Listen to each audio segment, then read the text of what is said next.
Nous sommes ici au rassemblement professionnel des organisations de la main-d'œuvre non permanente. Nous sommes situés devant la primature aujourd'hui. Pourquoi?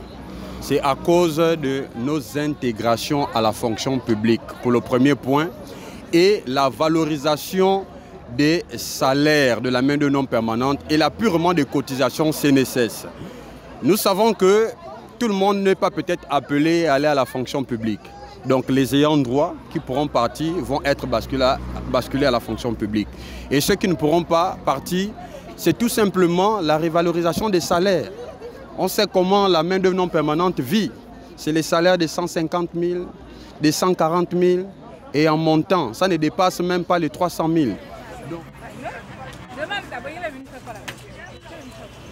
Je suis ministre de l'Agriculture, je suis archiviste, payé à 150 000. Et je n'arrive pas à atteindre les deux bouts. Malgré la maladie, je suis venue défendre mon droit, en fait que cette situation puisse changer définitivement, parce que nous sommes fatigués. Si nous sommes là aujourd'hui au piquet de grève à la primature, tout simplement parce que nous avions une gestion au niveau de l'État qui est une gestion bicéphale. Alors que nous avions d'un côté le Code du travail et de l'autre côté nous sommes gérés par l'État.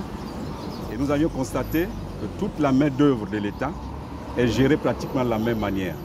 Ça veut dire que rien ne bouge, les salaires restent les mêmes et tout. Et il y a des secteurs aussi qui sont techniques, mais malheureusement sur ces secteurs il n'y a pas un regard particulier.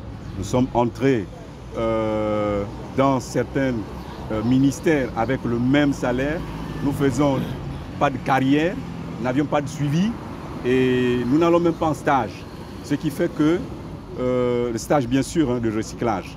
Et au sorti de là, nous restons avec les mêmes salaires. Les salaires de 150, 164, pour certains 140 000. Et aujourd'hui, nous avions décidé, comme en un seul homme, de rentrer en grève illimitée pour faire entendre la voix de la main-d'œuvre. Le piquet des grèves ici, ce n'est pas pour venir déranger quoi que ce soit. Vous allez remarquer, nous sommes tranquilles. Donc, c'est pour notre bien-être. Le bien-être, c'est quoi? Le bien-être de la main-d'œuvre non permanente. Tant que le Premier ministre et les autorités n'arrangent pas notre situation, la grève va continuer. Je vais prendre un cas comme celui, par exemple, du ministère des Travaux publics. Alors, ceux qui font plus le travail technique sur le terrain, c'est la main-d'œuvre de l'État. Et vous allez vous en rendre compte que leur salaire, s'il est élevé, c'est 164 000. C'est vraiment inadmissible. C'est inadmissible. Alors que nos voisins à côté, qui sont au privé, ils ont les 500, 600 000 francs pour le même travail que nous faisons sur le terrain. Donc nous trouvons que c'est pas sérieux. Pour nous faire entendre, nous sommes venus à la primature pour leur dire exactement ce que nous pensons, qu'ils pensent aussi à nous, qu'ils pensent aussi que le revenu de l'État, il faut le redistribuer à toutes les personnes. Ça fait 12 ans que je suis là-bas. C'est cette année, l'année passée, qu'on nous a envoyé un chef qui ne connaît rien. Qu'on mette la personne qu'il faut à la place qu'il faut. Nous agons dans la main-d'œuvre. Nous sommes diplômés avec un salaire de 150 000. Vous trouvez que c'est normal?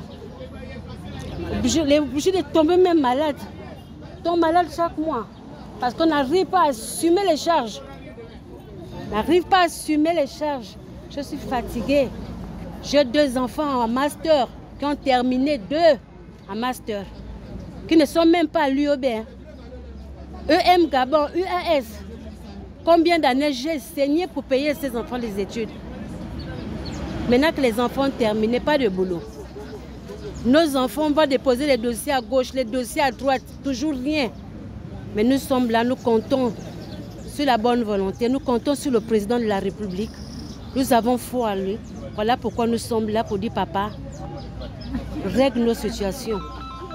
règle nos situations, papa.